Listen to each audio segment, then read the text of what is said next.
সদস্যবৃন্দ এবং মসজিদের কর্তৃপক্ষ যারা আমাদেরকে এই মসজিদে অনেক সুযোগ সুবিধা করে দেন, আমাদের একটু আলোচনা করার, একটু রেস্ট নেওয়ার, একটু মেহমানদারি তারা করেন আন্তরিকতার সাথে। আল্লাহ তাদের এই সেবাটা কবুল করে নিন। আল্লাহ তাদেরকে আরো বড় তৌফিক দেন। সামনে জানুয়ারি মাসে আমাদের বাংলাদেশ আহলে জামাত ও বাংলাদেশ আহলে হাদিস ছাত্র সমাজের উদ্যোগে যে তাবলীগ ইজতিমা, এই শুরুটোলা এলাকার বাসিন্দা এবং মসজিদ এবং কর্তৃপক্ষ আমাদের সর্বতোভাবে সহযোগিতা করে থাকেন। এবারও তাদের কাছে সহযোগিতা চাবো, আল্লাহ যেন তাদেরকে তৌফিক দান করেন। সম্মানিত উপস্থিতি, দেশের সার্বিক পরিস্থিতিকে কেন্দ্র করেই হয়তোবা ছাত্র যুবকেরা আবিদ আমাকে জানিয়ে দিল, স্যার মুসলিম ভূখণ্ডের স্বাধীনতা রক্ষায় কি কর্তব্য, ইসলামের কি দৃষ্টিভঙ্গি, এই ধরনের একটা কথা বলে দিল। ও ঠিক আছে, আল্লাহ ওয়াহদাহু লা শারীকা লাহু তৌফিক দিলে এই বিষয়ের উপরে আমি সামান্য কথা উপস্থাপন করার চেষ্টা করব। সম্মানিত উপস্থিতি, যারা ডানবামে কথা বলছেন তারা মেহেরবানি করে সামনে আসলে ভালো হবে, কিছু সওয়াবও পাবেন, কিছু জ্ঞান অর্জিত হবে বলে আশা করছি।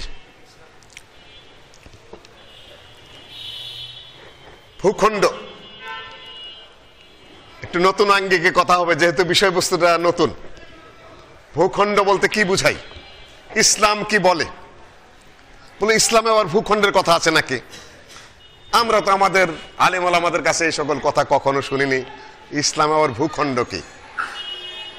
ইসলামে ভূখণ্ডের সংজ্ঞা আছে। একটা হলো দারুল ইসলাম, একটা হলো দারুল হারব, একটা হলো দারুল আমন। শোনেন নেই জীবনে, তাই না? আমি জানি শোনেন নাই, কেননা সাগরিদ হওয়ার আগেই সবাই ওস্তাদ হয়ে গেছে। আমরা তো বহু, কমপক্ষে 100 জন ডক্টরের কাছে পড়ছি দেশে বিদেশে। আরো সাধারণ শিক্ষকদের যে কত শত আল্লাহ ভালো জানে। বই পুস্তক প্রচুর, তেমন পড়তে পারি না, অত ব্রেনি মানুষও না। তারপরেও 200-400 ওস্তাদের খেদমত না করে আপনাদের সামনে দুটা কথা বলতে আসি নাই। আমি ট্রল করা মানুষ না যে খালি গালিগালাজ পড়বো, একটার পিছনে আরেকটা লাগিয়ে দেব, এই দিয়ে মাঠে বাজিমাত করব। ভালো কথা বলো, সুন্দর কথা বলো, আলহামদুলিল্লাহ, আর ওই দিয়েই তোমরা শেখ হয়ে যাবা। শেখ হও, দোয়া করি, কাছে আসো, যা পারি শিখো। তোমরা চেষ্টা করো, আরো ওস্তাদদেরকে চেষ্টা করো, তারপরে শেখ হও। আলহামদুলিল্লাহ, শেখের প্রয়োজন আছে। সম্মানিত উপস্থিতি, ইসলামে ভূখণ্ড প্রধানত 3 প্রকার। জেনে নিন, যেহেতু একটু ধৈর্য ধরতে হবে, শুনে নিন। 1 নম্বর দারুল ইসলাম, যেখানে মুসলিম সংখ্যাগরিষ্ঠ এবং যেখানে ইসলামিক আইন বিধান শাসন কার্যকর আছে, সেটার নাম কি? দারুল ইসলাম। আরেকটা হলো দারুল হারব, যেরকম সৌদি আরব, মুসলিম ভূখণ্ড, মুসলিম সংখ্যাগরিষ্ঠ এবং সেখানে ইসলামিক আইন কানুন বাস্তবায়ন রয়েছে। সমালোচনা রয়েছে, সমালোচনা থাকবেই, কিন্তু সার্বিকভাবে সে দেশের সংবিধান ইসলামিক এবং সেটা সাংবিধানিকভাবে স্বীকৃত। বিচার ব্যবস্থা আলেম ওলামাদের তত্ত্বাবধানে রয়েছে, শিক্ষা ব্যবস্থা ইসলামিক শিক্ষা ব্যবস্থা, কাজেই সেটাকে দারুল ইসলাম। দ্বিতীয় দেশ, ইসলামের দ্বিতীয় প্রকার হলো দারুল হারব, যেখানে মুসলিমরা সংখ্যালঘিষ্ঠ, বেশি সংখ্যায় নেই, অন্যরা সেখানে শাসন করে, মুসলিমরা সেখানে অনেকটা কোণঠাসা অবস্থার মধ্যে রয়েছে। যেরকম ভারত, পুরাপুরি না, কেন ভারতের সংবিধানে, একটু কষ্ট করে শুনেন, কাজে লাগবে আশা করি। সামনে পৃথিবী এক লাইনে চলে না, একই ওয়াজে চলবে না। সামনে পরিবর্তিত বিশ্বে আপনার বক্তব্য চেঞ্জ হবে, আপনার বোধ শক্তি চেঞ্জ হবে, আপনার প্রয়োজনীয়তার পরিবর্তন হবে, এটাই স্বাভাবিক। সম্মানিত উপস্থিতি, সেখানে সেকুলারিজম লেখা আছে সংবিধানে, সেই ভূখণ্ডটায়। সেখানকার সেকুলারিজম অর্থ হলো যে হিন্দু হোক, মুসলিম হোক, অন্য যে কোনো ধর্মাবলম্বী হোক, রাষ্ট্রে তাদের অধিকার রয়েছে। এই হলো তাদের সেকুলার। আমরা যখন আলিগড় বিশ্ববিদ্যালয়ে পড়ি, ভারতের মুসলিমদের উপর যখনই অত্যাচার হতো, মুসলিম ছাত্ররা সেখানে প্লাকার্ড ঝুলিয়ে দিত, উই নিড সেকুলারিজম, আমরা সেকুলারিজম চাই। তার মানে কি, সেকুলারিজম লেখা আছে সংবিধানে বলেই মুসলিমরা আত্মরক্ষা করতে পারে যে এখন তাহলে সংবিধান অনুযায়ী এদেশে সকল ধর্মের অধিকার রয়েছে, আমাদের উপর নির্যাতন কেন? তখন সুপ্রিম কোর্ট হস্তক্ষেপ করবে, পার্লামেন্টে বিরোধী দল সরকারি দলকে সমালোচনা করবে, দৃষ্টি আকর্ষণ করবে, আপাতত কোনো না কোনো ভাবে সেটা থাপথুপ করবে। কিন্তু মুসলিম সংখ্যাগরিষ্ঠ দেশে সেকুলারিজম বৈধ নয়, সেটা আবার অন্য টার্মে চলে যাবে, এগুলো ইবাদত নয়। এই হলো দ্বিতীয় নাম্বার, দারুল হারব। ভারতকে পুরাপুরি দারুল হারবে ফেলা যায় না। দারুল হারব বলতে আমরা ভালো বুঝেন, যেরকম চীন, যেরকম রাশিয়া ছিল, সেখানে মুসলমানদের ইবাদতের অধিকার ছিল না, মুসলিম মসজিদগুলো ভেঙে দিয়েছিল, মাদ্রাসাগুলো শেষ করে দিয়েছিল, কোনো ধর্মের কোনো অধিকার নাই, সেটাকে পুরাপুরি দারুল হারব। সেখানে মুসলিমদের সরকারের বিরুদ্ধে সার্বক্ষণিকভাবে যুদ্ধেই লিপ্ত থাকতে হবে, হয় সম্পূর্ণ পরাজয় বরণ করে তারা যা বলে গরু ছাগলের মতো জীবনযাপন করতে হবে, না হলে তাদের অস্ত্রের আঘাতে মরতে হবে, কিংবা ঘাত প্রতিঘাতে তাদের সাথে যুদ্ধ করতেই থাকতে হবে। এটার নাম কি? দারুল হারব। মোটামুটি হয়ে বুঝাচ্ছি। 3 নম্বর, সেটা হলো মুসলিম কান্ট্রিতে না, আর একটা কান্ট্রি বলে যায় নাগরিক হলো আবার কয়েক প্রকার। আপনারা বলবেন কি বলছেন, ইসলামে আছে নাকি? সবই আছে, আমাদের চর্চা নেই। আরেক প্রকার দেশ, ইমাম ইবনে তাইমিয়া রাহিমাহুল্লাহকে জিজ্ঞাসা করা হয়েছিল যে ইবনে তাইমিয়া এগুলো জানতেন? ইবনে তাইমিয়ার ফতোয়া ছাড়া এখনো পৃথিবী চলে না, অচল। খালি গালিগালাজ পারলে হবে? যে কোনো জটিল ফতোয়ায় যদি এখন যেতে হয়, ওই চুপে চুপে ফতোয়া ইবনে তাইমিয়া খুলতেই হবে। ব্যাংকের কি হবে, পররাষ্ট্রনীতি কি হবে, যুদ্ধনীতির কি হবে, কোন রাষ্ট্রের কোন ফতোয়া হবে। এখন মারদান নামে একটা জায়গা তুর্কিস্তানের সীমান্তে তখন ছিল, যেখানে মুসলিমও যেরকম হিন্দু যেরকম, মুসলিম সংখ্যাগরিষ্ঠ, কিন্তু সেখানে আইন পাশ করা যাচ্ছে না। বলে যে এটা তাহলে মধ্যবর্তী একটা এলাকা হবে, সেটা দারুল হারব না, দারুল ইসলামও না। আরেক প্রকারের জায়গা আছে যেখানে মুসলিম সংখ্যালঘুষ্ঠ কিন্তু ইসলামী শাসন, যেরকম নবী সাল্লাল্লাহু আলাইহি সাল্লামের যুগে ইয়ামানে খ্রিস্টানরা সব সংখ্যাগুরু, তারাই বেশি, কিন্তু মুসলিমদের কর্তৃত্বাধীনে। সেখানে কয়েকটা ভাগ করে দিলেন। আলী রাদিয়াল্লাহু তাআলা আনহুকে এক অংশে পাঠিয়ে দিলেন, মুআয ইবনে জাবালকে এক অংশে পাঠিয়ে দিলেন। মুআয ইবনে জাবালকে যখন পাঠালেন, আল্লাহ নবী বলে দিলেন, ইন্নাকা তাআতি কওমান মিন আহলিল কিতাব। হাদিস সহিহ বুখারী থেকে পাঠ করছে আপনাদের সামনে। বলে যে তুমি যে সাবজেক্ট নিছো, এই সাবজেক্ট আবার কোরআনের আয়াত, আমার বুখারীতেও হাদিস আছে। নতুন শুনছেন তাই না, অন্য আঙ্গিকে শুনেছেন, আজকা পরিবর্তিত পরিস্থিতিতে অন্য আঙ্গিকে শোনেন। হাদিসটা সহিহ মুসলিমে ইবনে আব্বাস রাদিয়াল্লাহু তাআলা আনহু মুআয থেকেও বর্ণনা করেছেন। এটা হাদিসের খুঁটিনাটিতে যেতে চাচ্ছি না, কিন্তু শায়েখদেরকে একটু শোনানো দরকার যে শায়েখগৃহীত করো, এই সনদের ভেজালটা মিটিয়ে দাও। কোনটা মুরসাল হলো, আর মুরসাল সাহাবীর দলিল কি হবে, হাদিসটা মরফু কিনা। যদি ইবনে আব্বাস রাদিয়াল্লাহু তাআলা আনহু মুআয থেকে বর্ণনা করেন তার নিজের ঘটনা, এই হাদিসের হুকুম কি? আর ওই হাদিসটা যদি ইবনে আব্বাস রাদিয়াল্লাহু তাআলা আনহু সাক্ষাৎ দেখা অবস্থায় বর্ণনা করেন যে মুআযকে আল্লাহ নির্দেশ দিয়েছেন, ওই হাদিসের নাম কি? ধীরে কথা বলার চেষ্টা করো, আমরা অত বড় আলেম নই, মাথা ঘাট একটু কমই লড়াই। সম্মানিত উপস্থিতি, এই হাদিসের মধ্যে আল্লাহ নবী বলে মিশকাত আর বুখারী এক নয়, মিশকাত আর মুসলিম এক নয়। বুখারী পড়া আলেমের কান পাতলেই বোঝা যায় নাচানাচি কম পারতেছে, কিন্তু তার মধ্যে এলেম আছে, সনদের কোন পেশ বুঝে সুঝে আগাচ্ছে সে। আর মিশকাতের হাফেজ, সেটাও বোঝা যায়, কিন্তু তাও কেউ খাটো করার অবকাশ নেই, সবাই আলেম। কিন্তু আপনি শুধু মিশকাতের করে যদি বুখারীর আঙ্গুল ঘুরান, নো নেভার, স্টাইল করবেন না কেউ। যার যে অবস্থান, তিনি অতটুকুই নিজেকে, অতটুকুই যেন প্রকাশ পায়। বুখারী পড়া আলেমকে শেখ আহমদুল্লাহ রহমানী শেখ 2 আহমদুল্লাহ রহমানী, হাবিবুল্লাহ খান রহমানী, মুনতাসির আহমদ রহমানী, তারপর আবুল কাসেম রহমানী, যাদের ছাত্র হওয়ার যোগ্য না আমরা, তো তাদের কয়জনে চিনে? তারা আলেম। সম্মানিত উপস্থিতি, আল্লাহর নবী মুআজকে বললেন, ইন্নাকা তাতি কওমান মিন আহলিল কিতাব, যে তুমি কিন্তু যাচ্ছ আহলুল কিতাবের ভূখণ্ডে, মানে আহলে কিতাবের ভূখণ্ড, মানে আহলে কিতাব যারা খ্রিস্টানরা বেশি সংখ্যায়, কিন্তু ভূখণ্ড শাসন করে কে? মুসলিমরা। আল্লাহ নবীর হস্তগত হয়েছে। প্রথম যখন যাবেন তাদউ, প্রথম যে দাওয়াতি কাজ করবে, ওই যে আলোচনা শেখ নুরুল আলম করছিল, আউয়ালু মা তাদউ ইলাইহি, আউয়ালু মা তাদউহুম, প্রথম দাওয়াতি কাজ করবে। দাওয়াতি কাজ চলতেই থাকবে, শাসনও চলতে থাকবে। কেন? অধিকাংশ মানুষ খ্রিস্টান, সেখানে ইসলামিক শাসন, ইসলামিক কর্তৃপক্ষ। আউয়ালু মান তাদউহুম, প্রথম যেদিকে দাওয়াত দিবে, আশহাদু আল্লা ইলাহা ইল্লাল্লাহ, কয়েক প্রকারের ভাষা রয়েছে। সাক্ষ্য দেবে কি? আল্লাহ ছাড়া কোনো সত্যিকারের মাবুদ নাই, আর নবী মুহাম্মদ তার রাসূল।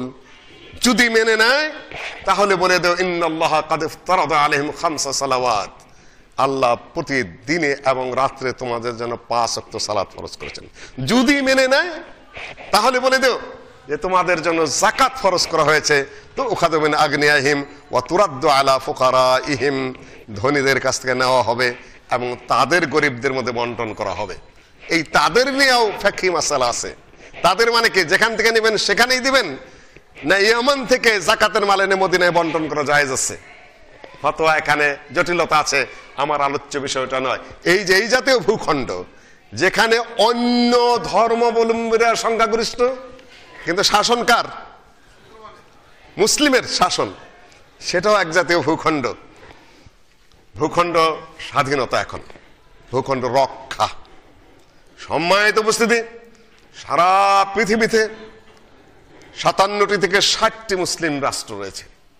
মুসলিম রাষ্ট্র এবং ইসলামিক রাষ্ট্রের পার্থক্য আছে কিছুটা, কেউ কেউ পার্থক্য করেন নাই, কিন্তু তারপরেও আপনাদেরকে বোঝানোর জন্য বলছি, যে দেশে মুসলিম সংখ্যাগরিষ্ঠ, অধিকাংশই মুসলিম, সেখানে সাধারণত মুসলিম স্টেট বলা হয়, কিন্তু ইসলামিক শাসন নাই। যেমন পাকিস্তান, বাংলাদেশ বলা যাবে না। আচ্ছা, যেহেতু এই দেশে বসবাস করি, পাকিস্তান থেকে তো আর আমাকে এসে ধরতে পারবে না ওরা, তাই না? বাংলাদেশে আবার কোন আইনের ফাঁকরায় পড়ে যাবো, কাজেই এই ব্যাপারে নীরব থেকে পাকিস্তানের উদাহরণ দেয়, তাই না? অবস্থা তো একই। আচ্ছা, মুসলিম সংখ্যাগরিষ্ঠ, মুসলিমদের পক্ষে জোশ আছে প্রচুর, বক্তারও অভাব নাই, কিন্তু রাষ্ট্র কখনোই ইসলামিক বিধান বাস্তবায়ন করে নাই, যে উদ্দেশ্যে 1947 সালে পাকিস্তান হয়েছিল। যেমন এরকম তাহলে বাংলাদেশকে তার উপর কিয়াস করতে পারেন, তাই না? সব মুসলিম, সবকিছু, কিন্তু কি নাই? ইসলামিক আইন নেই, বিচার নেই, শাসন নাই। এটা Muslim state, not Islamic state. Islamic রাষ্ট্র না। কি রাষ্ট্র? মুসলিম রাষ্ট্র। তোমরা অবশ্য হেডলাইন করেছো কি? মুসলিম রাষ্ট্রের, তাই না? আচ্ছা, আগে বুঝে নাও ঠিক মতো, সমস্যা নাই। আজকে তোমাদের সামান্য কিছু বোঝার দিন, ধীর স্থির ভাবে আঙ্গুল কাটো আর বুঝতে চেষ্টা করো, সমস্যা নেই।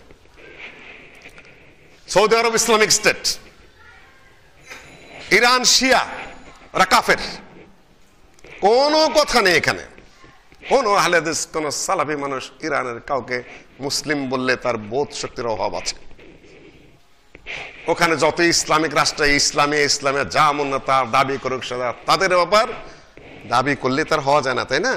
ইতিমধ্যে এই নিয়ে বহু ট্রল হয়ে গেছে, যা তা বলা বলে আমার বিরুদ্ধে হইতেছে, তাই না? পোলাপানে করতেছে।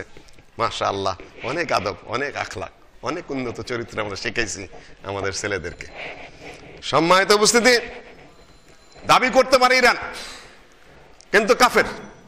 ওরা ইসলামিক স্টেটও না, মুসলিম স্টেটও না, শিয়া স্টেট। একেবারে পরিষ্কার এই ধারণা আপনাকে নিয়ে নিতে হবে।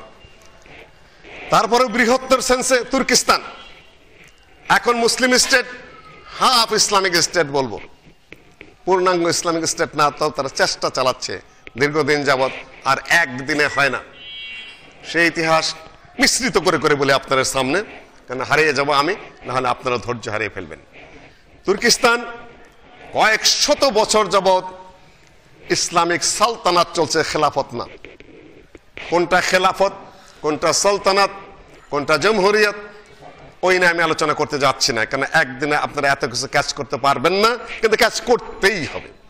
আজ হলেও হবে, কাল হলেও মাথায় তুলতে হবে, পরশুদিন হলে মাথায় তুলতে হবে।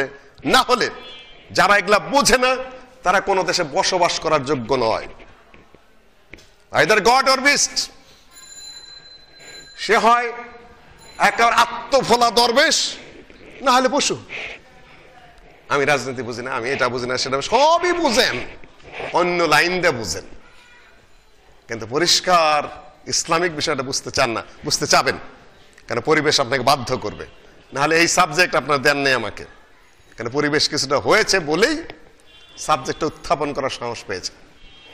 সম্মানিত উপস্থিতি, কয়েক শত বছর সালতানাত চলেছে। কঠিন হানাফি থাক, হানাফি মারাত্মক বেদাত সেটা থাক, 3 মহাদেশ শাসন করেছে তারা। ইউরোপ, এশিয়া, আফ্রিকা, 3 ভূখণ্ডের প্রায় 1 কোটি বর্গমাইল তারা শাসন করেছে। তখন পাশ্চাত্য তুর্কি সালতানদের ভয়ে থরথর করে কাঁপে।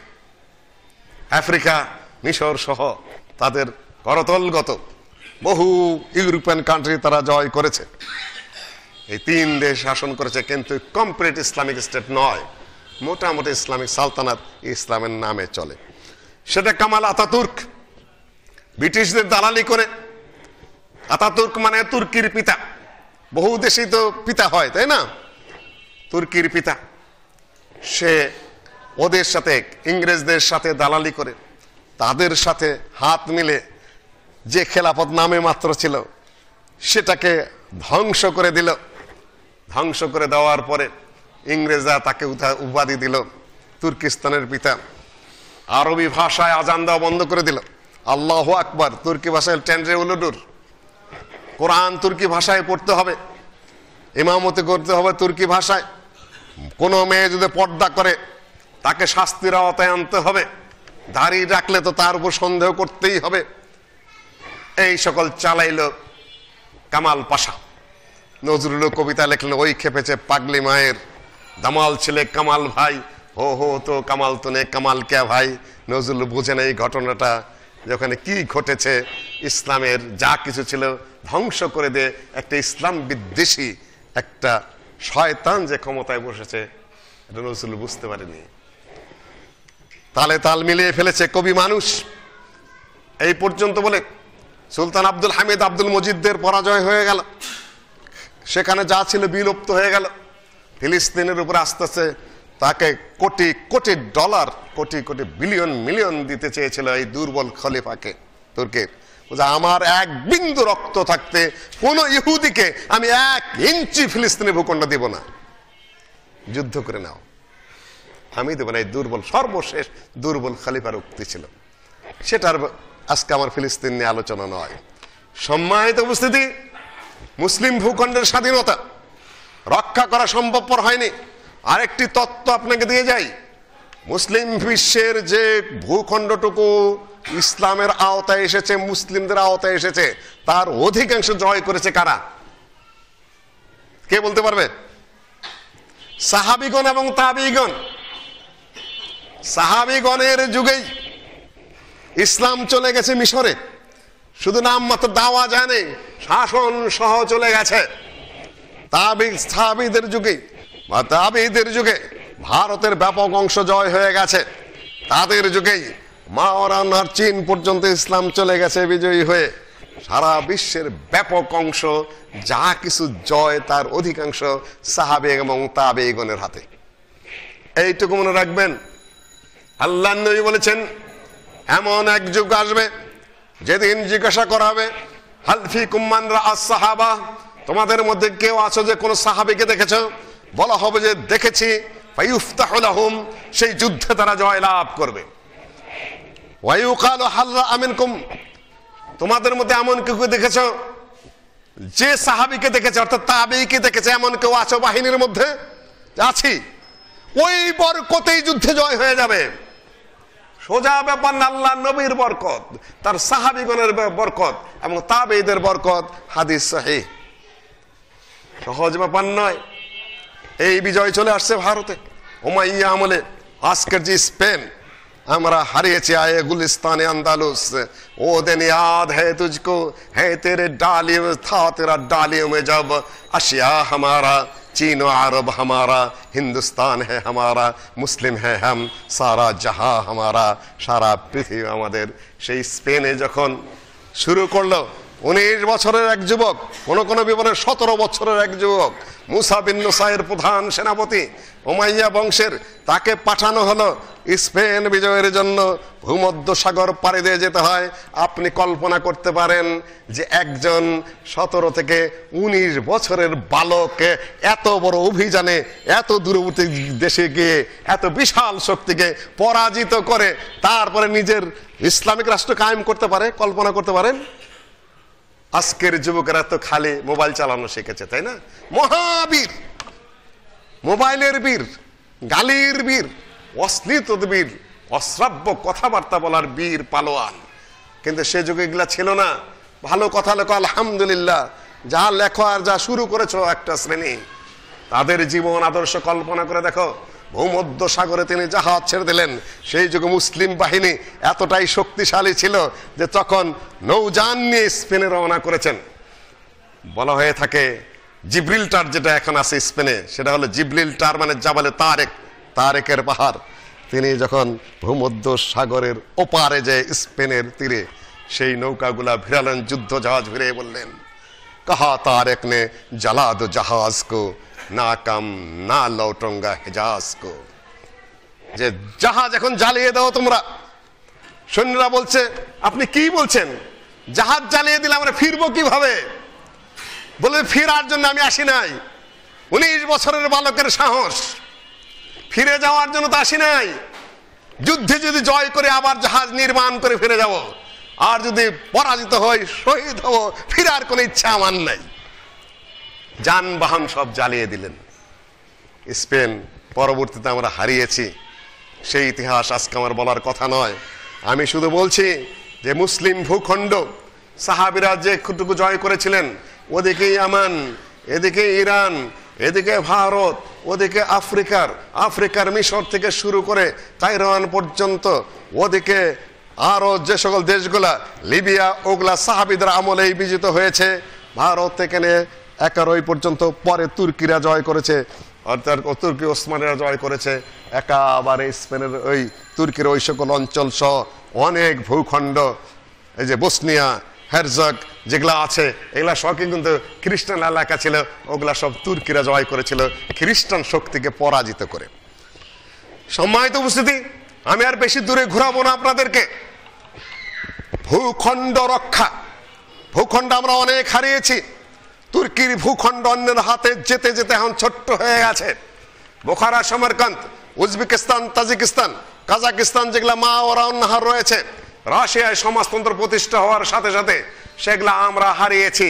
সেখানে ইমাম বুখারীর জন্ম, সেখানে ইমাম তিরমিজির জন্ম, সেখানে জামাখশরীর জন্ম, সেখানে আব্দুল কাহির জুরজানির জন্ম, সেখানে ইবনে মাজা কাজবিনের জন্ম, বড় বড় মুহাদ্দিসিনদের জন্ম, যেগুলা বোখারা, সমরকান্ত, উজবেকিস্তান, তাজিকিস্তান, কাজাকিস্তান সব আমরা রাশিয়া সোভিয়েত ইউনিয়নের সমাজতন্ত্র প্রতিষ্ঠা হওয়ার সাথে সাথে মাদ্রাসা মসজিদগুলো ভেঙ্গে চুরে চুরমার করে দিয়ে ওগুলো সমাজতন্ত্রের ওই কুফুরি নাস্তিকতার অধীনে চলে গিয়েছিল। পরে আবার একটা চুক্তির মাধ্যমে সেটা কাছাকাছি কিছুটা স্বাধীনতা মুসলিমরা পেয়েছে।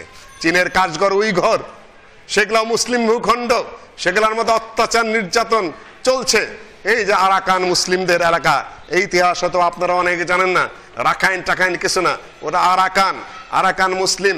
ওখানে মুসলিম শাসন ছিল, মুসলিম সংখ্যাগরিষ্ঠ, পবিত্র সাঙ্গ স্থান, নানা জাতি শোভমান, চিরচন্দ্র সুধর্ম নরপতি ইত্যাদি লম্বা কবিতা লিখেছেন আমাদের আলাওয়াল কবি, ইত্যাদি ইত্যাদি। আমি ওই কবিতা আপনাদের শোনাতে চাই না। সেই ভূখণ্ড এখন কি অবস্থা, মুসলিমগুলাকে কিভাবে নির্যাতন করে এদিকে বের করে দেওয়া হচ্ছে। আরবিরা আবার দখল করে নিয়েছে। 5 লক্ষ মুসলিম সেখানে অপেক্ষা করছে, কোন দেশে যাবে, তাদেরকে মেরে ফেলবে, না হলে কারো জায়গা দিতে হবে, আশ্রয় দিতে হবে। এই ভারত মুসলিমদের শাসনে, গৌরীদের শাসন, সুলতান মাহমুদ গজনবীদের শাসন, লোদিদের শাসন, তারপরে মোগলদের শাসন, তারপরে খ্রিস্টানরা এখানে চলে আসলো এই বাংলায়। ইখতিয়ার উদ্দিন মোহাম্মদ বখতিয়ার খালজি শাসন, ইলিয়াস শাহী বংশ, হোসেন শাহী বংশ, পাঠানদের কাররানি বংশের শাসন, মুঘলদের শাসন, তারপরে ইংরেজরা এসে এই দেশ নিয়ে গিয়েছিল। তারপরে পাইলাম কতটুকু? কয়েক শত বছর যে পুরা ভারত মুসলিম শাসনের আওতায় ছিল, সেখান থেকে আমরা পাইলাম কতটুকু? একবার চেপে আসে। এখন ভারতে কতটা প্রদেশ? 22টা হয়েছে এখন, 36 নিয়ে, তাই না? যাই হোক, কিছুদিন আগে 17টা ছিল, তারপরে বাড়তে বাড়তে 32টা 22টা, যাই হোক হোক। আর এই বঙ্গপ্রদেশ যদি তার সাথে যোগ করি, তাই না, তাহলে কয়টা? আর কোনটা মুসলিমদের শাসনের আওতায় ছিল না? ইংরেজরা আসলো, মুসলিম শাসকদের দুর্বলতার কারণে তারা তখন কবিতা নিয়ে ব্যস্ত, মদ্যপান নিয়ে ব্যস্ত, বাইজিদে গান গাওয়ায়, বাইজি নাচে, আর মুসলিম জমিদাররা সুবহানাল্লাহ সুবহানাল্লাহ কিস্তি টুবে একটা মাথায় দেয়। এখনো লাখনৌর জমিদাররা ওগুলোই করে। রাষ্ট্র হারালো, আলিগড় বিশ্ববিদ্যালয়ে পড়াশোনা করেছে, সেখানে মুসলিম সংখ্যাগরিষ্ঠ শহর, একজন দাঁড়ালে নির্ঘাত পাস। হিন্দুরা 3 জন দাঁড় করাইয়ে দেয়, কোটি কোটি টাকা দিয়ে 3 জন দাঁড়ায়, 3 জনের মধ্যে ভোট ভাগ হয়, বরাবর মুসলিম সংখ্যাগরিষ্ঠ এলাকায় হিন্দু এমপি। এখানে কোটি কোটি টাকা ঘুষ খায় মুসলিমরা। একজন দাঁড়াইলে একজনকে টাকা দিয়ে দাঁড় করায়, একজনকে টাকা দিয়ে দাঁড় করায়। এই হলো আলিগড়ের খেলা। সম্মানিত উপস্থিতি, আজকে আমরা পেলাম কতটুকু? কত সালে পাইলাম এই ভূখণ্ডটুকু বলেন? বলার সময় হয়েছে। কত সালে? না 52 সালে, 71 সালে, 89-এ? শোনেন, ইতিহাস মাজার থেকে শুরু করেন। আমি বারবার বলছি, ইতিহাস মাজার থেকে শুরু করেন, মাথা থেকে শুরু করেন না। এই ইতিহাস টিকবে না, উপরে যেতে হবে। ইংরেজদেরকে বিতাড়িত করেছে কে? কাদের যুদ্ধে? সেনাবাহিনী কাদের ছিল? আপনার ঢাকার বদরুদ্দিন হাজি, বট্টু হাজি নামে পরিচিত, তিনিও সেই যুদ্ধে অংশগ্রহণ করেছিলেন ইংরেজদের বিরুদ্ধে। ধানীখোলার আশিকুল্লাহ গাজী সাহেব, এই টাঙ্গাইলের ইব্রাহিম মন্ডল, চাঁপাইনবাবগঞ্জের, এমনকি উইলিয়াম হান্টার লিখেছেন যে 80,000 সৈন্য এই আহলে হাদিস সালাফিরা সন্নিবেশিত করেছে ইংরেজদের বিরুদ্ধে। তার উপর পুলিশি নির্যাতন সর্বপ্রথম কাদের বিরুদ্ধে শুরু হয়েছিল? আহলে হাদিসদের বিরুদ্ধে ইংরেজ পুলিশি নির্যাতন। সেই তত্ত্ব দিল পিনাকি ভট্টাচার্য ফ্রান্স থেকে সেদিন, পুলিশের নির্যাতনের মিথ্যা মামলার ইতিহাস। তাই সেই বইটা আবার লিখেছেন ডক্টর মুইন খান, চিটাগাং বিশ্ববিদ্যালয়ের প্রাক্তন অধ্যাপক। ভাগনার ডক্টর মনসুরকে বললাম যে তাড়াতাড়ি পিডিএফটা পাঠাও, এই সাবজেক্টে গবেষণা করেছি, বহু বইয়ের নাম জানি, এই বইটা নাম আমার জানা ছিল না। যে আহলে হাদিস ব্রিটিশ বিরোধী, আহলে হাদিস যোদ্ধাদের বিরুদ্ধে ব্রিটিশের নির্যাতনের, ব্রিটিশ পুলিশের নির্যাতনের ইতিহাস অন্য বই থেকে পড়েছি, অন্য বই থেকে পড়েছি, ফার্সিতে পড়েছি, উর্দুতে পড়েছি, আরবিতে পড়েছি, ওয়াহাবি মুভমেন্ট ইন ইন্ডিয়া ওই থিস থেকে পড়েছি। কিন্তু আলাদা শুধু পুলিশি নির্যাতনের উপরে যে বই, সেটা পিনাকি ভট্টাচার্য সেদিন বললেন, স্বীকার করেছেন। ওটা আমরা আহমদুল্লাহ বুদ, মুজরিমে শাহ, তেফলাকে বেগুনারা চে গুনা ইত্যাদি, যে ঈদের দিনে তাদেরকে আহমদুল্লাহকে কিভাবে ধরে নিয়ে যাওয়া হলো, এই দিকে পুলিশের কাছে হাজিরা দিতে হতো দৈনিক, সপ্তাহে সপ্তাহে, বট্টু হাজি পলে পলে থাকতেন কিভাবে, এই ঢাকার এই পুরাতন মসজিদ তাদেরই 1974 সালে কিভাবে এখানে মুজাহিদ ক্যাম্প ছিল ইংরেজদের বিরুদ্ধে। স্বাধীনতা আন্দোলনে দেশে কে করেছে? আপনি মাজার থেকে শুরু করেন, শুরু করে বেঁচে যাবেন। কেন আমরা ইতিহাস চর্চা করে যার কিচ্ছু নাই, বানায় বানায় ইতিহাস বলে। কারা কারা স্বাধীনতা আন্দোলনের? ইলা মিত্র কেরা, সার্জেন্ট জহুরুল হক কেরা, তারপর আরো কি কি নাম টাম বলে, যেগুলোর নাম শেখ মুজিব সাহেবও জানেন না। তার অসমাপ্ত আত্মজীবনীতে তিনি ওহাবিদের নাম বলেছেন, ফারাইজি আন্দোলনের নাম নিয়েছেন, তিতুমিরের আন্দোলনের নাম নিয়েছেন, আহলে হাদিস নেতাদের নাম নিয়েছেন। ওই সকল যেগুলো নিয়ে ইউনিভার্সিটি নাচানাচি করে, কি কি মিত্র কি কি হল বানায়, অপরিচিত বিরাট ব্যাপক সর্বভারতব্যাপী যে আন্দোলন, যার উপরে ডজনে ডজনে গবেষণা, সেই ব্যাপারে ইউনিভার্সিটির ছাত্ররা কিছুই বলে না। ওদের কয়েকজনের নাম শুধু বলে। এখন পর্যন্ত সেই মুজাহিদদের নামে এদেশে কিছুই হয় নাই। ঢাকা একটা গলিও বানান নেই আপনারা। একটা গলিও বানান নাই। সম্মানিত উপস্থিতি, মুসলিম ভূখণ্ড সেটাকে পুনরুদ্ধারের পূর্ণাঙ্গ আন্দোলন আহলে হাদিসরাই করেছে। বালাকোটের যুদ্ধে, গাজন খার ষড়যন্ত্রে সৈয়দ আহমদ বেরলভী এবং শাহ ইসমাইল, সেখানে আল্লাহ তাদেরকে শহীদ হিসেবে কবুল করুন। সেখানে এখনো বাঙালি বসতি রয়ে গেছে। মুজাহিদরা যারা আত্মরক্ষা করেছিলেন, এখন আফগানিস্তানে বালাকোটের প্রান্তরে বাঙালিরা এখনো তাদের বাচ্চা কাছে না বসবাস করে। আপনি ইতিহাস পড়ে দেখুন। সম্মানিত উপস্থিতি, এই যে বিশাল ভূখণ্ড হারালাম, তারপর রাজনৈতিক আন্দোলন শুরু হলো। রাজনৈতিক আন্দোলন নেতৃত্ব কে দিলেন? মোল্লা আকরম খাঁ। 41 সাল থেকে 50 সাল পর্যন্ত মুসলিম লীগের সভাপতি। সরওয়ার্দী হলো তার সাগরিদ। শেখ সাহেব একেবারে পাতি সাগরিদ। উনি নিজেই লিখেছেন অসমাপ্ত আত্মজীবনীতে যে মোল্লা আকরম খাঁ সাহেব এত বড় ব্যক্তিত্ব সম্পন্ন মানুষ ছিলেন যে আমরা একটা চিঠি দিব তার কাছে, যেহেতু উনি সভাপতি, কেউ যেতে সাহস পায় না। আমি গিয়ে একটা সালাম দিলাম, আসসালামু আলাইকুম বলে ইনভেলপটা সামনে দিয়ে দ্রুত গতিতে পিছিয়ে চলে আসলাম। তার নাম জানেও না, তার নামে কোনো গলিও নেই, কোনো গলি নাই। সে আমি দৃঢ় কণ্ঠে বলতে চাই, শেখ সাহেব আকরম খার একটা একটা ছোকরা ছাত্র, ছোকরা বলেই ডাক দিয়েছেন, এই ছোকরা তুমি এখানে কি করো? আকরম খার শেখ সাহেব নিজে লিখেছেন যে আমাকে বললেন, এই ছোকরা তুমি এখানে কি করো? যে হুজুর আমি ছোকরা নই, আমি একজন ডেলিগেট সদস্য। ও তাই? কাদেরকে হাইলাইট করেন আপনার কাদের সামনে? পরবর্তী যুগে তারা নেতা হয়েছেন, কিন্তু শিখেছেন কার কাছে? খালি ভাসানি ভাসানি করেন, খালি সরওয়ার্দি সরওয়ার্দি করেন, করেন আপত্তি নাই, কিন্তু সবার নেতা যে মৌলানা আকরম খাঁ, সমস্যা কি আপনার? শুধু আহলে হাদিস ছিলেন বলে? আমরাও নিমুখ হারাম আছি, আমরাও বেঈমান আছি, আমরা আমাদের মুখে সিনিয়রিটি জুনিয়রিটি মানি না, আমরাও তাদের ব্যাপারে কথা বলি না। আমরা সুরের সাথে সুর মিলাই, তালের সাথে তাল মিলাই, অন্যের ঘরের কার্নিশের পিছে দাঁড়ায় থাকাটাকে গৌরব বোধ করি, নিজের ভাঙ্গা করে থাকতে আমরা গর্ববোধ করি না। আমাদেরকেও ধরেছে মেলা রোগে, কিন্তু ইনশাল্লাহ বেরিয়ে আসবে, সব কথাই বেরিয়ে আসবে, পরিচ্ছন্ন হবে, যেহেতু তোমরা সাবজেক্ট চয়েস করতে পেরেছ। এই যে ভূখণ্ডটা হারালাম, যুদ্ধ যদি করে থাকে নেতৃত্ব আহলে হাদিস দিয়েছে, আর রাজনৈতিক আন্দোলনের মাধ্যমে যদি ভূখণ্ড স্বাধীন হয়ে থাকে সেটাও আহলে হাদিসই করেছে, মোল্লা আকরম খাঁ করেছেন। 41 সাল থেকে 51 সাল পর্যন্ত 47 এই ভূখণ্ড এতটুকু হলেও নিয়ে আসা সম্ভব হয়েছে, কিন্তু হারিয়েছে কতটুকু? মুসলিম ভূখণ্ড রক্ষা আপনি করবেন কোথার থেকে? নেতৃত্ব যদি বেখেয়াল হয়, নেতৃত্ব যদি খালি কাব্য চর্চা করে, নেতৃত্বের মধ্যে যদি সেই জোশ না থাকে, সেই ধরনের কোন ধরনের মানসিকতা না থাকে, শেষ মুঘল সম্রাট বাহাদুর শাহ জাফর, উনি হলেন গোটা ভারত সাম্রাজ্যের সম্রাট, আর ইংরেজরা বলে তুমি যুদ্ধ করে বিদ্রোহ করেছ। সম্রাটের বিরুদ্ধে বিদ্রোহের অভিযোগ। আমার কথা বুঝতেছেন আপনারা? গোটা ভারতের সম্রাট বাহাদুর শাহ জাফর, আর ইংরেজরা এই দেশে এসে ঢুকে বলে কি আপনি বিদ্রোহ করেছেন। অ্যারেস্ট করা হলো, ফাঁসির অর্ডার দেওয়া হলো। ইংরেজরা দয়া করে পাঠিয়ে দিলে এই বর্মায়। মৃত্যুর আগ দিয়ে একটা কবিতা লিখে গেলেন, সেই ছোট্ট একটা কুড়ে ঘরের মধ্যে, लगता नहीं है जी मेरा उजर दियार में किसकी बनी है इस आलमे ना पायदार में। শেষে যায় বলছেন যে इतना ही बदनसीब है जफर के दफन के लिए 2 गज भी जमीन नहीं मिला कोई यार में।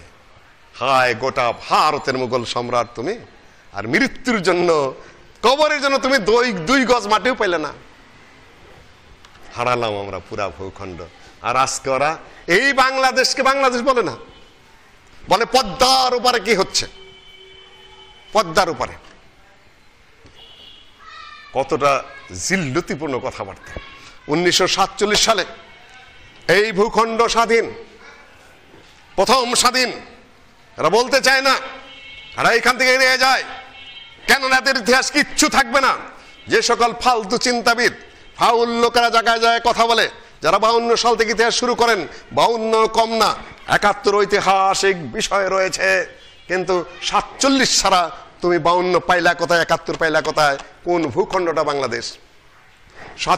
সংবিধানের প্রথম পাতায় লেখা আছে যে 47 সালের যে ভূখণ্ড পূর্ব পাকিস্তান সেইটাই বাংলাদেশের মানচিত্র। তা তুমি ভুলে যাচ্ছ কেন?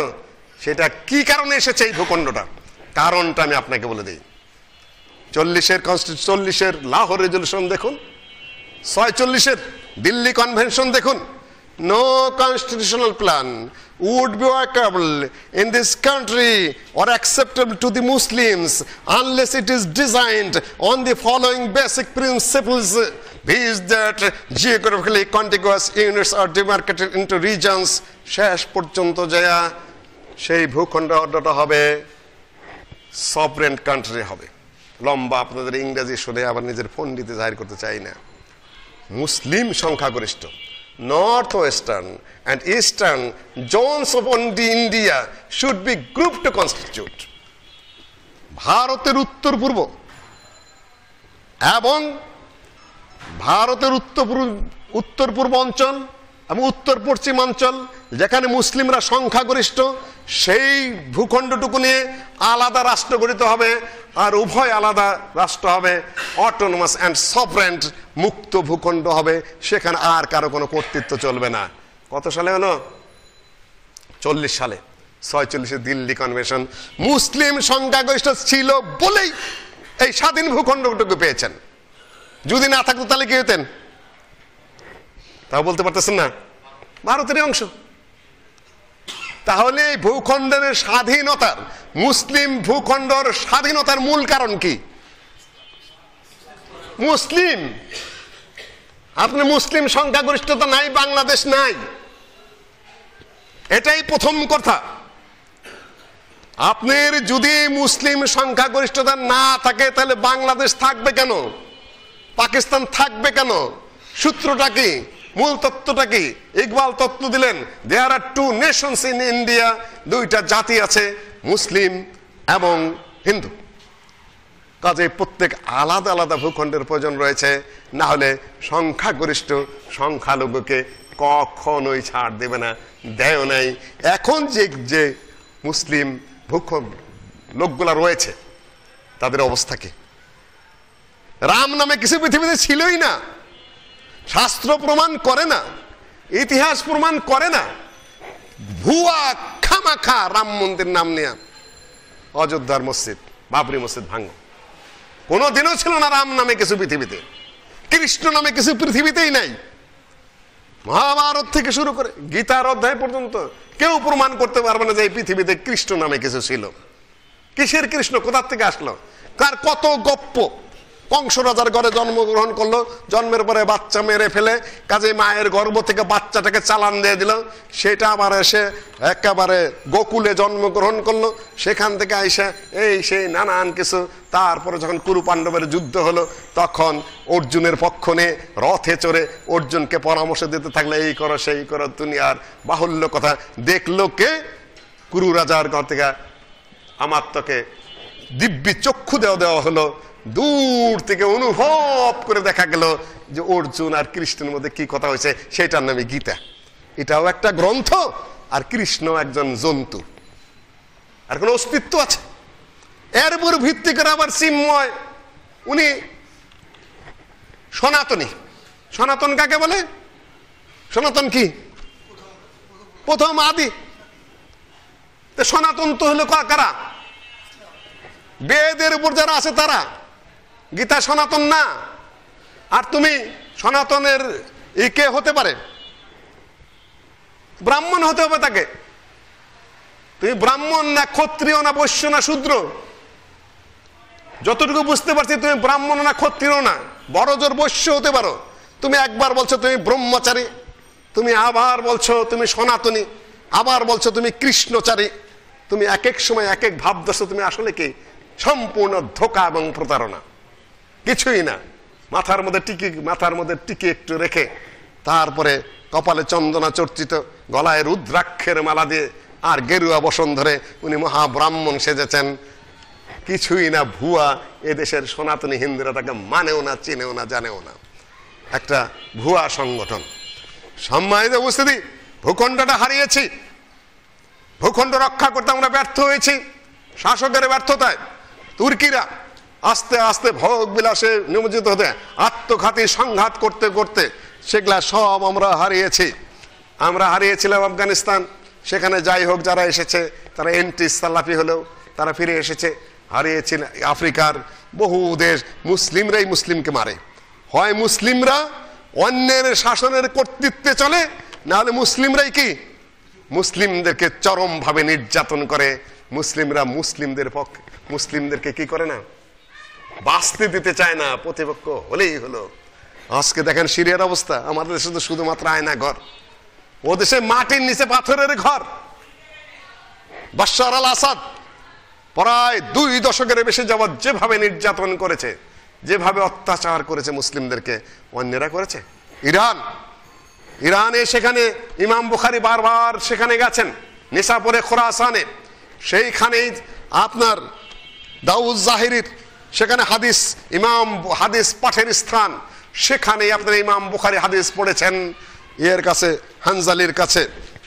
তার উস্তাদ কি হানজালি বলো, ইয়াহিয়া, নাম বলতে পারতেছি না এই মুহূর্তে, মাথায় আসতেছে না, আসবে।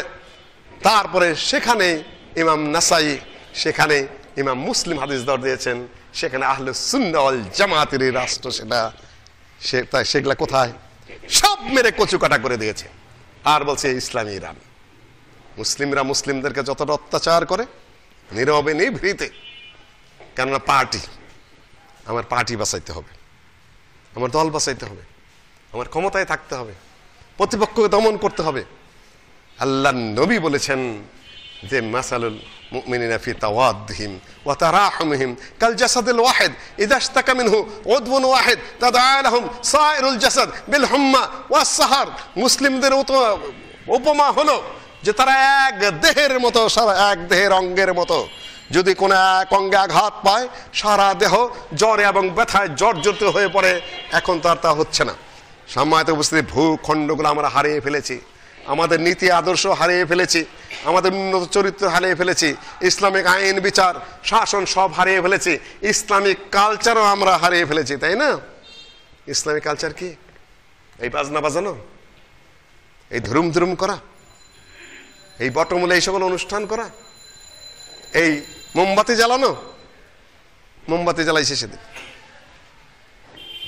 আমার বাচ্চা কাচ্চাদের মধ্যেও ছিল, সেখানে সমন্বয়কদের মধ্যে বললাম এটা কোন কালচারের আমদানি? এটা খ্রিস্টান কালচার, মোমবাতি জ্বালানোর কালচার এদেশে ছিল না। তোমরা একটাকে পরাজিত করে তোমরা আরেকটার আমদানি করবা। What is this? Not acceptable at all. আর সেখান থেকে এক ডাক্তার নেকে নিয়ে এসেছে, কানে আওয়াজ আসার সাথে সাথে বললাম এই মেয়েটা গাইনোকোলজির ডাক্তার, আমি খুব ভালো করে তাকে মার্ক করি, লন্ডন থেকে, নাম আমি বললাম না। সে গাইনোকোলজির লিখে যৌন জীবন নিয়ে যেভাবে উন্মুক্ত ভাবে কথা বলে, আমি বললাম এই মেয়ের কোনো লজ্জা নাই, শরম নাই, হায়া নাই। সেই মেয়েকে লন্ডন থেকে আমদানি করে নিয়ে সে এখন মোমবাতি জ্বালাইতেছে। আমি পত্রিকায় নাম দেখলাম আজকে। আবার যে ভালোবাসা দিবস যে আমদানি করেছিল, কি নাম,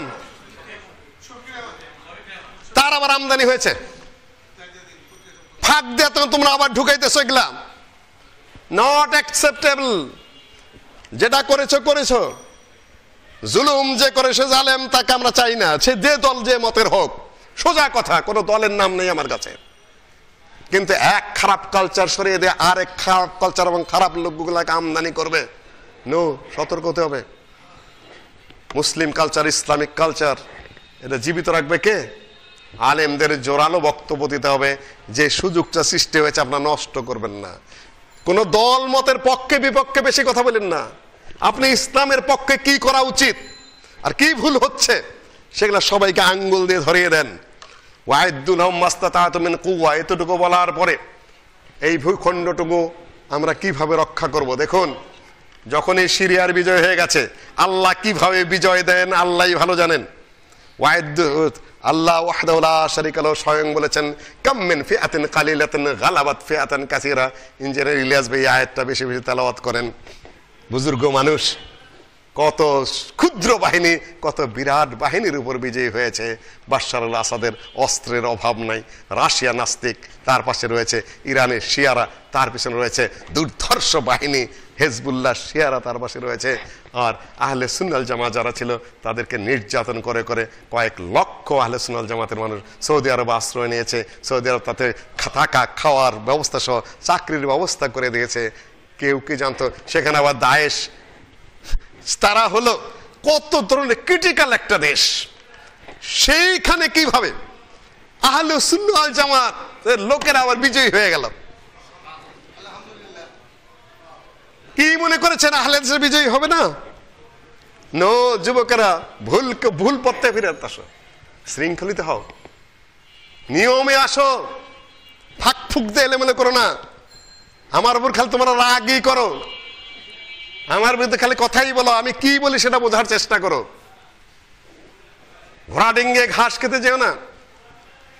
আর্মিরা বিজয়ী হয় কি কারণে? সবচেয়ে বড় বিষয়টা কি, কে বলতে পারবেন? ডিসিপ্লিন। একদিনের সিনিয়র যদি হয় কোন আর্মি, একদিনের জুনিয়র হয়ে তাকে সালাম করতে হবে। সালাম যদি না করে অফিসারের কাছে কমপ্লেন হবে, তাকে শাস্তি দিবে। এটাই আর্মি।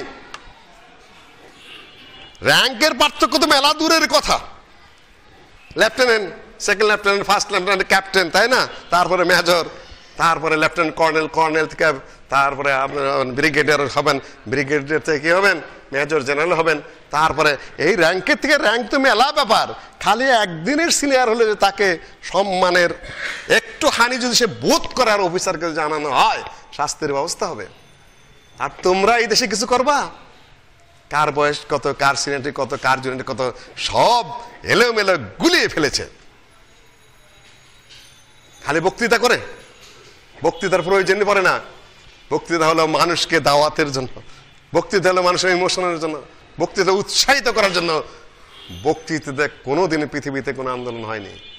শেখ সাহেব বক্তৃতা করেছেন, যাই হোক, সেটাতে দেশ জয় হয়নি, জনমত কায়েম হয়েছে। দেশ জয়ের জন্য যোদ্ধা লেগেছে, এটা আপনাকে মনে রাখতে হবে। ছাত্র যুবকের আন্দোলন করেছে, মাঠে নেমেছে, অনেক ত্যাগ দিয়েছে, কিন্তু শেষ পর্যন্ত লেগেছে কাকে? জেনারেল ওয়াকারকে লেগেছে। তোমাদের সকল কৃতিত্ব আছে, কিন্তু শেষ মুহূর্তে লাগেছে কাকে? সেনা প্রধানকে লিখেছে। আবার রাষ্ট্রের হাল ধরার জন্য কাকে লেগেছে? ডক্টর ইউনূসের মতো সুপরিচিত মানুষটাকেও লেগেছে। লাগবেও কেটা, এটা বাস্তবতা। যার যার কাজ শেষে করো, ঘোড়া ডিঙ্গে ঘাস খেতে যেও না, সীমা লঙ্ঘন করতে যেও না, নিজেরা বুঝতে চেষ্টা করতে হবে সবারই। আমি আহলে হাদিস ছাত্র যুবকদেরকে বলছি, কথাবার্তা চাল চলনে এটা বুঝে চলার চেষ্টা করো। সম্মানিত উপস্থিতি, আমি আর দু একটা কথাই বলে আপনাদের সামনে শেষ করবো। এক নম্বর, আপনার স্বাধীনতা ভূখণ্ড রক্ষা করতে গেলে আপনার কালচার রক্ষা করতে হবে। কালচারাল দিক থেকে যদি আপনি ডাউন হয়ে যান, রক্ষা করতে পারবেন না। যদি আপনি হিন্দু কালচার আমদানি করেন, খ্রিস্টান কালচার আমদানি করেন, ইহুদি কালচার আমদানি করেন, ওগুলাতে যে মোমবাতি ফোমবাতি জ্বালান, আপনি যদি আবার ওই সকল ভালোবাসা দিবসের নেতাদেরকে আমদানি করেন, আপনি যদি আবার ওই বটমূলে চটমূলে যাওয়া শুরু করে দেন, আর ধুরুম ধুরুম যে গান টানে বাজান, নানান কিছু করেন, কালচারের ধ্বংস হয়ে গেলে আপনাকে ধ্বংস করে দেওয়া। শুধুমাত্র একটা পরিবারে একটা ছেলেকে গাঞ্জা ধরাই দেন, আস্তে আস্তে বিড়ি খাওয়া শিখাবেন, তারপরে আস্তে আস্তে কি করবেন? খালি গাঞ্জা খাওয়া ধরাই দেন, ওই বাড়ির শান্তি শেষ, ওই বাড়ির টাকা পয়সা শেষ, ওই বাড়ির শৃঙ্খলা শেষ, ওই বাড়ির বাবা মা সবাই নির্ঘুম, খালি একটু কাজের জন্য কালচারটা খালি নষ্ট করে দেন। পরাধীনতার কিছুই লাগবে না। এটা শক্তভাবে আলেমদের কর্তব্য। এই যে 31 আসতেছে, প্রত্যেক মসজিদে জোরালো খুতবা হতে হবে। স্বরাষ্ট্র বিভাগের দায়িত্ব যিনি আছেন লেফটেন্যান্ট জেনারেল সাহেব, আপনার অনুরোধ করব এবার যেন কোনো বাসায় কোনো পটকা না ফোটে। যারা বাসার মালিক আছেন, আপনার সন্তানের যারা পটকা না ফুটায়, ভাড়াটিয়া যারা আছে তাদেরকে বলে দিবেন, আমার বাসায় থাকতে গেলে একটা পটকা যেন আমার বাসা থেকে না ফোটে। আমি আমার এরিয়ায় ফুটে দিয়ে দেই না, আমি একাই নামি মাঠে, চিৎকার মারি একা একা, যেহেতু আমি সামান্য মানুষ, আমার বাড়ি ঘরে আমি ধনী মানুষ না, আমারও তো নাই, তারপরে চিৎকার পারতে থাকে, কিছু কিছু থামে গালিগালাজ পারতে পারতে। আমার এই আওয়াজ যে পর্যন্ত যাচ্ছে, আমি স্বরাষ্ট্র মন্ত্রণালয়কে বলবো, আমি পুলিশ ভাইদেরকে বলবো, কাউন্সিলর ভাইদেরকে বলবো, এবং বাসার মালিক যারা আছেন তাদেরকে অনুরোধ করব, এই বদ কালচার, এই শয়তানি কালচার এবং ক্ষতিকর। রুগী আছে ঘরে, ঘরে ছাত্র আছে, মানুষ ঘুমাবে, পরের দিন অফিস আদালত আছে, কাজকর্ম আছে, তুমি কোন কোন বিবেচনায় ফটকা ফুটাও এত রাত করে? আর কাদের জন্য? খ্রিস্টান একটা পচা সভ্যতা, সেইখানে তুমি ধুম ধুম করে বাসা থেকে, এখানে সাউন্ড পলিউশন হচ্ছে, এখানে এয়ার পলিউশন হচ্ছে, আবহাওয়া নষ্ট হচ্ছে, কি পরিমাণ ক্ষতি করছো তোমরা। আর আইন করে দেওয়া হোক যে পটকা বিক্রি এই কদিন বন্ধ। আর কতটুকু পাওয়ারের ফটকা বিক্রি করতে পারবা তোমরা? সম্মানিত উপস্থিতি, এগুলা কালচার টাইট রাখার জন্য সকল ইমাম সাহেবদের বক্তৃতা করতে হবে। 2, ওয়াইদুল হাম্মাস্তাতাতুম মিন কুওয়াতিন ওয়া মিন রিবাতিল খাইল। আপনি যদি দেশ রক্ষা করতে চান, স্বাধীনতা রক্ষা করতে চান, তাহলে আপনার শক্তিশালী সামরিক বাহিনী লাগবে। দেশের ছেলেদের যুদ্ধে বিদ্যা শিখতে হবে। যুদ্ধবিদ্যা শিখে আরো বিপদ। ওইটুকু শিখে যায় খালি মস্তানি করবা, কারে মারবা, কারে ধরবা, কার বিরুদ্ধে কি করে এলাকার বড় ভাই হবা, তাই না? না না না না না, এগুলা না। উন্নত চরিত্র, উন্নত চরিত্র না হলে ভাল্লুকের হাতে খুন্তা দেয়া লাভ নাই। উন্নত চরিত্র, চরিত্র তো কিছু কিছু বাচ্চা ছেলেদের দেখতে পাচ্ছি। তার মানে অধপতন কোন জায়গায়, কি ভাষা প্রয়োগ করো তোমরা? শিখেছো কিছু? কিছু শিখতে পেরেছ? সম্মানিত উপস্থিতি, আরবীয় কবি আহমদ বিন শৌকী বলেছেন, ইন্নামাল উমামু বিল আখলাকি ফাইনহুম যাহাবাত আখলাকুহুম যাহাবু। উম্মত কম গঠিত হয়, ন্যাশন বিল্ড আপ হয় চরিত্রের উপরে। যদি চরিত্র নষ্ট হয়ে যায় তাহলে গোটা জাতি ধ্বংস হয়ে যায়। উন্নত চরিত্র, character is lost, everything is lost. Money is lost, nothing lost. Health is lost, something. আর যে ক্যারেক্টার যায়, এভরিথিং লস্ট। উন্নত চরিত্রের হতে হবে, চেষ্টা করতে হবে, মহৎ হতে হবে। আল্লাহর নবীর কয়েকটা উন্নত গুণ ছিল। যখন ভয় পেয়ে চলে আসলেন, হেরা পর্বতের গুহায় যখন ওহী নাযিল হলো, খাদিজা রাদিয়াল্লাহু তাআলা আনহা তার স্ত্রী কয়েকটা কথা উল্লেখ করেছেন। ওয়াল্লাহি লা ইউখজিকাল্লাহু আবাদা, হে স্বামী, আপনাকে কখনো আল্লাহ অপদস্থ করবেন না। কয়েকটা গুণের কথা বলেছেন। ইন্নাকা লা তাহমিলুল কাল ওয়া তাকসিবুল মাআদুম ওয়া তুঈনু আলা নওয়াইবিল হক। কোথাও হচ্ছে তাসদুক, কোথাও হচ্ছে আমানার কথা আছে।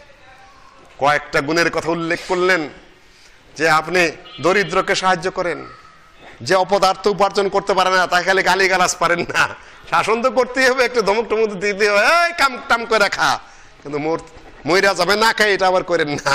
কিছু কিছু সহজে আল্লাহর নবী তাদেরকেও দিতেন। তাকসিবুল মাআদুম, উপার্জন করে তাদের। তাকরিদ দায়েব, মেহমানদারি, মেহমান নওয়াজি। পরে আছে মসজিদে, আপনি দেখতেছেন, আপনার ঘরে আছে, একটু খাবার দেন না, তাকে আদর করে খাওয়াই দেন, তারপরেও যেখানে যায় যাক। আমার জীবনের সবচেয়ে একটা বড় কষ্ট আছে, আমাদের যুগে তো খুব অভাব অভিযোগ, কিন্তু পড়াশোনা করতে হতো, পয়সা পাতি বাবা মা তেমন দিতে পারতো না, খুব হিসাব করে চলতে হতো। কখনোই রিক্সায় চড়েছি বলে মনে হয় না। এমনকি বক্সিবাজার থেকে চিড়িয়াখানায় গেছে হাইটা, সেখান থেকে হেঁটে এসেছি, কালকেও 5 কিলোমিটার হেঁটেছি ব্যাগ কাঁধে নিয়ে। চিড়িয়াখানা থেকে এসেছি, নামছি এই রামপুরার গোড়ায়, কিচ্ছু পাই না। কালকে সব রাস্তাঘাট যে কি করে ফেলেছে ছেলে মেয়েরা, এটা ঠিক না। তোমাদের দেশের মানুষকে স্বস্তি দেওয়ার জন্য যে আন্দোলন করে থাকো, অস্বস্তিতে ফেলছো কেন?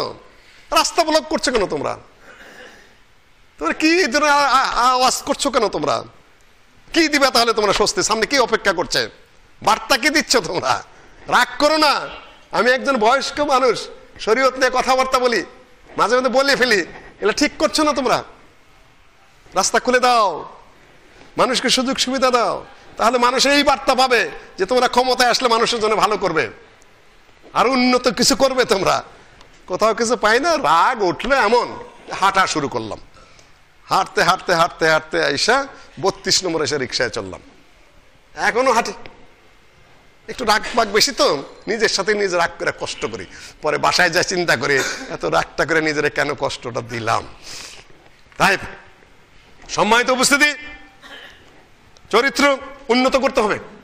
আর ওয়াইদু লাহুম মাস্তাতাতুম মিন কুওয়াতিন, শক্তি, শক্তিমত্তা কি? যুগের চাহিদা অনুযায়ী তোমার শক্তি লাগবে। তোমরা কারাতে শেখো, আর আগেও বলেছি তোমরা কনফু শেখো, অন্যের ক্ষতি করার জন্য না, আত্মরক্ষার জন্য এবং বিপদ থেকে মুক্তির জন্য। এই জন্য তোমরা শিখতে হবে সকলকেই। তারপরে যদি অস্ত্র হাতে থাকে সৎ পথে সেগুলা ব্যয় করো। আর বাহিনী কেমন হতে হবে? দৃঢ় চেতা হতে হবে, এমনি নম্র নম্র ভদ্র থাকবে, এমনি কারো উপর করবে না, কিন্তু প্রয়োজন মুহূর্তে কি দৃঢ় চেতা, শক্ত, পিছিয়ে যাবে না। বা তুইনু আলা নাওয়াইবিল হক, খাদিজা রাদিয়াল্লাহু তাআলা আনহা বলেছেন, মানুষের বিপদে আপদে আপনি সবসময় আগে যায় দাঁড়ান। বিপদ লেগেছে, সমস্যা হয়েছে, আগুন ধরেছে, আল্লাহ নবী সবার আগে। মারামারি করতেছে, খুন হয়ে যাচ্ছে, আপনি একটু শব্দও করছেন না, না, আপনি মহৎ মানুষ নয়। সামরিক বাহিনী, যুগ উপযোগী বাহিনী গঠিত হতে হবে। যখন সারা বিশ্বে পরমাণু শক্তি, তখন আপনি যে 303 রাইফেল নিয়ে ঘোরেন, এটা হবে না। এখন সামরিক শক্তিকে আরো শক্তিশালী করতে হবে। মাত্র কয়েকটা ট্যাঙ্ক বা সংখ্যা বাড়াইতে হবে, ফাইটার মাত্র কয়েকটা, সেটা বাড়াইতে হবে। উন্নত মানের জাগুয়ার ফাইটার যেগুলো আছে সেগুলো আমদানি করতে হবে। ডক্টর ইউনূস সাহেব সারা পৃথিবীতে পরিচয় আছে, ওনাকে অনুরোধ করব যে আপনার পরিচয়ের ভিত্তিতে আপনি শক্তিশালী ফাইটার, ট্যাঙ্ক ইত্যাদি নৌবাহিনীর বড় বড় অস্ত্র আপনি এখন এনে আর্মিকে উন্নত মানের করুন, উন্নত মানের অস্ত্রে শস্ত্রে সুসজ্জিত করার ব্যবস্থা করুন। এটা হলো ওয়াইদু লাহুম মাস্তাতাতুম মিন কুওয়া, সূরা আলে ইমরানের 60 নম্বর আয়াত। তো মাস্তাতাতুম, সর্বোচ্চ শক্তি দিয়ে তোমরা কি করো? ওয়াইদু, শক্তি সঞ্চয় করো। মির রিবাতিল খাইল, তৎকালীন সর্বোচ্চ যুদ্ধের যানবাহন কি ছিল? ঘোড়া। মির রিবাতিল খাইল, তাহলে এখন কি লাগবে? সর্বোচ্চ ফাইটার যেটা সেইটাই লাগবে। কেন আল্লাহ নবী ঘোড়ার কথা বলেছেন, গাধার কথা বলেন নাই, উটের কথাও বলেন নাই। কাজে এখন পারমাণবিক শক্তিধর দেশ হিসাবে নিজেদেরকে পরিগণিত করতে হবে। তুর হেবুনা বিহি আদুওয়াল্লাহি ওয়া আদুওয়াকুম, তোমাদের দেখে যেন অন্যরা ভয়ে থাকে, আতঙ্কে থাকবে। আক্রমণ করবে আবার পশ্চিম থেকে, শুভেন্দু বাবু কাউ কাউ ঘাউ ঘাউ করতেছে, এই করতেছে, সেই করতেছে। আর একটা ঐক্য, ওয়াতাসিমু ওয়ালা তানাজাউ ফাতাফশালু ফাতাযহাবা রিহুকুম, কোরআনের আয়াত এটা। ওটাও সূরা আলে ইমরানে, আগেরটাও আলে ইমরানে। আল্লাহর আনুগত্য করো, রাসূলের আনুগত্য করো। ওয়ালা তানাজাউ, তোমরা পরস্পর বিবাদে লিপ্ত হও না, একজন আরেকজনের কথা মানবে না, যার যার মতো খালি ভক্ত সংগ্রহ করবে, সবার দলে দলে খালি একজন আরেকজনকে না আমার হুজুর অমুক স্লোগান দিয়ে দেয়, আরো বিভাজনের সৃষ্টি করবে না। সেটা করো, বক্তৃতা করো, আলোচনা করো, যাই করো না করো, কিন্তু কমান্ডের বাইরে যেও না, বিশৃঙ্খলার সৃষ্টি করো না। এটা হলো ওয়ালা তানাজাউ ফাতাফশালু, তাহলে পরাজয় নিশ্চিত। যতই বড় বড় 8-10 জন বক্তা হই না কেন, যতই জোরে জোরে বক্তৃতা করি না কেন, হ্যাঁ শেষ করছি, বুঝছি, গ্রুপে গ্রুপে ভাগ হয়ে গেলাম, ফাতাফশালু, পরাজয় একেবারে সুনিশ্চিত। আরো 10 জন বক্তা যদি আমাদের যোগ হয়, যাদের 10 প্রকারের ভক্ত আছে, তাহলে আর কোনোদিন জয়ের চিন্তা করেন না। বক্তৃতা করেন কিন্তু বিভাজনে নয়, আলাদা আলাদা ভক্ত সৃষ্টি করেন না, কম সৃষ্টি করেন, জাতি সৃষ্টি করেন, নেশন সৃষ্টি করেন। এই জন্য যতটা ছাড় দেওয়া দরকার ততটা ছাড় দেন। নিজেকে যদি শেষ করে দিতে না পারেন, কম দাঁড় করতে পারবেন না। আর নিজের মধ্যে যতটা ইচ্ছা থাকবে, উদ্দেশ্য থাকবে, তত কম ধ্বংস করে যাবেন। সামান্য সময়ের জন্য আপনার কিছু পরিচিতি হবে। এইটা তত্ত্বটা মাথায় রাখতে আমাদের হুজুরদের, আলেমদের, বক্তাদের। আমি আর কথা আপনাদের সামনে বাড়ি থাকবে না, কিন্তু কথা হবে, মাঠে কথা হবে, বাজে কথা হবে। আল্লাহর নবীকে ছাড় দেয় নাই, শুধু যুদ্ধ করেই ক্ষান্ত হয় নাই, বাজে কথা। লা ইন লাম ইয়ানতাহিল মুনাফিকুনা ওয়াল্লাযিনা ফি কুলুবিহিম মারাদুন ওয়াল মুরজিফুনা ফিল মাদিনা। কথা বন্ধ করবেন কি দিয়ে? লাঠি আল্লাহর লাঠি ধরা যায়, তাই না? অস্ত্র আল্লাহর অস্ত্র ধরা যায়, হাত দিয়ে মারতে যায় হাত ধরা যায়। মুখ ধরবেন কি দিয়ে? মুখ ধরে তাকওয়ায়। আল্লাহ নবী বলেছেন সবচেয়ে বেশি যে জিনিস মানুষকে জাহান্নামে দেয় সেটা হলো দুইটা ছিদ্র পথ, একটা হলো গুপ্তাঙ্গ, একটা জেনাকারীর গুপ্তাঙ্গ, একটা হলো বাজে কথা বলার মুখ। দুইটাকে আল্লাহর নবী এক করে দিয়েছেন, বেশি ক্ষতি হয়, কিন্তু এটা সাময়িক। আল্লাহ ওয়াহদাহু বলে দিয়েছেন লা ইন লাম ইয়ানতাহিল মুনাফিকুনা, নেফাকি চরিত্র যাদের আছে, যাদের আত্মায় দুর্বলতা আছে, আর মুরজিফুনা ফিল মাদিনা, মাঠে মাঠে পথে পথে ঘুরে ঘুরে যারা শুধুমাত্র গীবত করে ফাউল কথাবার্তা বলে বেড়ায়, আজকের কথা না এগুলা, লা নুগরিয়ান্নাকা বিহিম, এরা পরাজিত হবে, তোমার মাধ্যমে পরাজিত হবে। তুম্মা লা ইউজাউরুনাকা ফিহা ইল্লা কালিলা, এই মদিনার বুকে হে নবী মুহাম্মদ আমি গ্যারান্টি দিচ্ছি বেশি দিন তারা টিকতে পারবে না।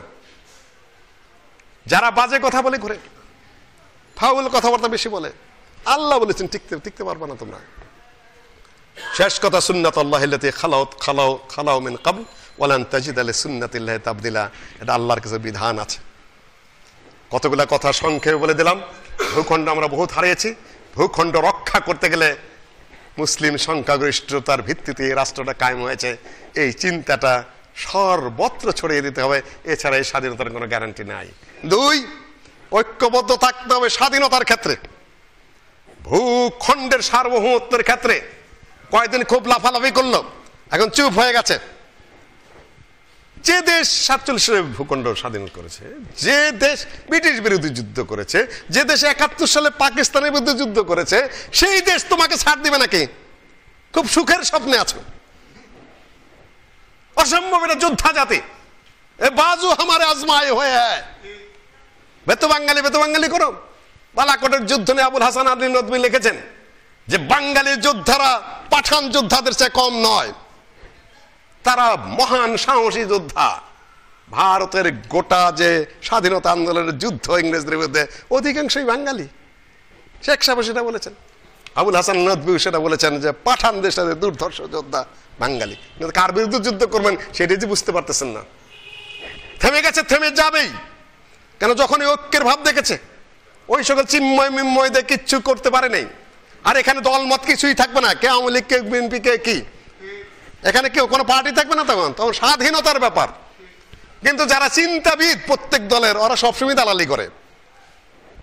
চিন্তাবিদরা সুযোগ সন্তানের দালালের সংখ্যা আছে, থাকবে, কিন্তু ওই ফাঁদে আপামর জনসাধারণ পা দিবে না। ওটা আমার দিক থেকে আমি মনে করি সম্পূর্ণ নিরাপদ। আমরা ইনশাআল্লাহ কিছুই করতে পারবে না।